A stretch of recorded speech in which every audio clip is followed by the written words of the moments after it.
So guys वो क्या 3 steps हैं जिसको फॉलो करके you gonna become rich and wealthy. So देखो हम सब डिफरेंट पर्सन्स हैं, ठीक है। somebody wants to become entrepreneur, somebody wants to become a successful highly educated professional, ठीक है। तो सबके अपने अपने, कोई आईटी इंडस्ट्री में आगे बढ़ना चाहता है, कोई आर्टिस्ट्री में आगे बढ़ना चाहता है। अब फॉर एग्जांपल पाकिस्तान का Bill Gates, Salim Gauri, he is from IT industry and a successful entrepreneur. अब काशीज को देख लो, काशीज को तो सब जानते हैं, एंटरप्रेन्योर, वर्क हार्ड, जिसने वर्क हार्ड किया और जिसका वाई क्लियर था, ठीक है, वो एक रिचेस्ट एंड सक्सेसफुल मैन बन सकता है। वो तो वाई क्लियर करना बहुत इंपॉर्टेंट है गाइस। तो सालिम गौरी का वाई क्लियर होगा तो वो एक स्पेसिफिक फील्ड में है ना। मैं ये बात इसलिए क्लियर करना चाह रही हूँ कि पॉइंट नंबर 1 ही यही है, स्टेप ही यही है कि आपका वाई क्लियर होना चाहिए। लाइक सालिम गौरी एक स्पेसिफिक इंडस्ट्री से है ना, आईटी इंडस्ट्री।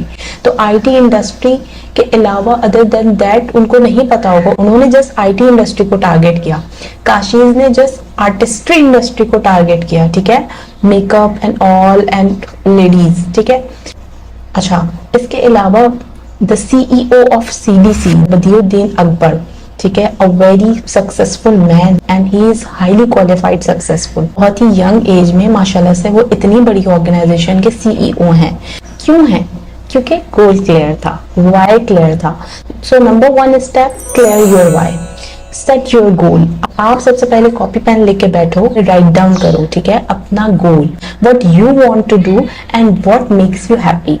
कौन सा ऐसा काम है जिससे करके आप अच्छा फील करते हो, आप खुशी महसूस करते हो, आपका इनर सेल्फ क्या कहता है, ठीक है। तो नंबर 1 आपने सेट करना है, सेट योर गोल कि what makes you happy and what you want to do, कि आपको क्या करना अच्छा लगता है और आपको कौन सा काम करके खुशी मिलती है। अब लाइक किसी को अगर नहीं समझ आ रहा, कोई बहुत अर्ली यंग एज में है, लाइक 18, 20, अर्ली 20s, तो उस एज में बिल्कुल भी समझ नहीं आ रहा होता कहाँ से स्टार्ट लें, हमें क्या actually what I want to do. Actually मुझे भी समझ नहीं आता था उस वक्त, एंड जस्ट मैंने इंटरमीडिएट किया था तो मुझे कुछ समझ नहीं आ रहा था कि what to do now, whether मुझे कॉमर्स चूज करना है, मेडिकल में जाना है, इंजीनियरिंग में जाना है, या अदर देन दैट आर्टिस्ट्री करनी है या आईटी की फील्ड चूज करनी है। इतना माइंड नहीं होता बच्चों का उस वक्त। और इसके बाद भी कुछ लोग तो ये भी होता है कि मास्टर्स या कोई एक पोजीशन प्रोफेशनल स्टडीज के बाद भी उनका कहीं ना कहीं वो रिग्रेट रह जाता है कि यार मैं ये I never wanted to do this. तो ये वाली चीज जो है ना यहाँ हमें गड़बड़ा देती है। तो ये चीज नहीं करनी, आप वो काम चूज करो जो आपको करके खुशी मिलती है, ताकि आपका गोइंग ऑन प्रोसेस हो। आपका पैसा वहीं से आना चाहिए जिस काम से आपको खुशी मिलती है, कभी भी बोर नहीं होंगे उससे। Try different things and feel it कि यू आर हैप्पी और नॉट। अगर आप हैप्पी हो तो चूज दैट फील्ड, अगर आप हैप्पी नहीं हो तो चेंज इट। तो पैसा आप कमा लोगे इस चीज से, ट्रस्ट नहीं, लेकिन आपको ये पता होना चाहिए कि आपने करना क्या है। नंबर 2 स्टेप आपने क्या करना है, रिवर्स इंजीनियरिंग।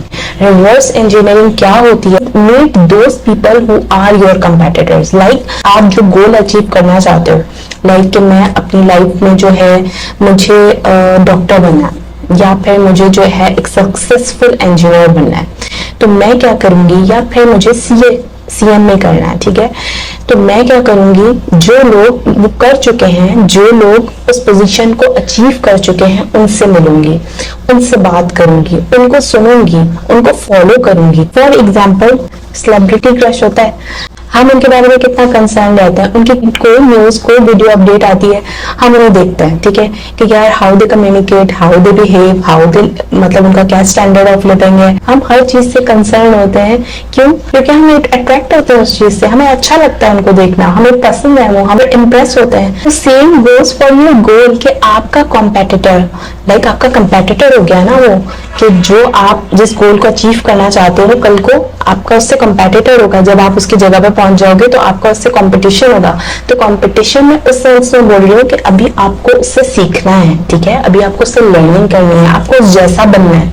तो आपको क्या करना है, उसको फॉलो करना है, उसकी ट्रेड्स क्या है, उसकी क्या पॉलिसीज फॉलो करके वो आज उस सक्सेसफुल मुकाम पे पहुंचा है, क्या ऐसी वो चीजें करता है, लाइक उसके एवरीडे रूटीन क्या है और रूल्स हैं, क्या पॉलिसीज हैं, अगर वो कोई एंटरप्रेन्योर है तो उसकी कंपनी की क्या पॉलिसीज हैं, क्या सब चीजें हम जानेंगे ना, तो same goes for that. So try to follow them religiously कि उनके क्या स्टेप्स हैं, वो उस पोजीशन तक क्या स्टेप्स फॉलो करके पहुंचे, और इसके बाद आप जो है उसे फॉलो करते जाओ।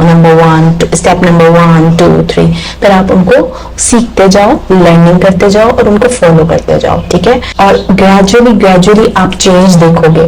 देखो, कोई भी चीज ओवरनाइट नहीं हो जाती, इसके लिए एफर्ट रिक्वायर्ड है, राइट। तो आपको नंबर 2 पे क्या करना है, आप जिसके जैसा बनना चाहते हो उसे फॉलो करना है। तो जनाब, आपको सक्सेसफुल होने से कोई नहीं रोक सकता, क्योंकि आपका वाई क्लियर है, गोल सेट है और आपने वो स्टेप्स फॉलो कर लिए हैं जिसको आप परसू करना चाहते हो, जो आपके माइंड सेट में है ना कि यार वो बंदा बहुत रिच है, बहुत सक्सेसफुल है और मुझे वही बनना है। लेकिन होता है ना, मुझे सक्सेसफुल डॉक्टर बनना है, सक्सेसफुल एंटरप्रेन्योर बनना है, सक्सेसफुल एक पोजीशन पे किसी कंपनी की कोई हाईएस्ट पोजीशन अचीव करनी है, या सक्सेसफुल आर्टिस्ट बनना है, तो या स्पोर्ट्समैन बनना है, व्हाटएवर द फील्ड इज।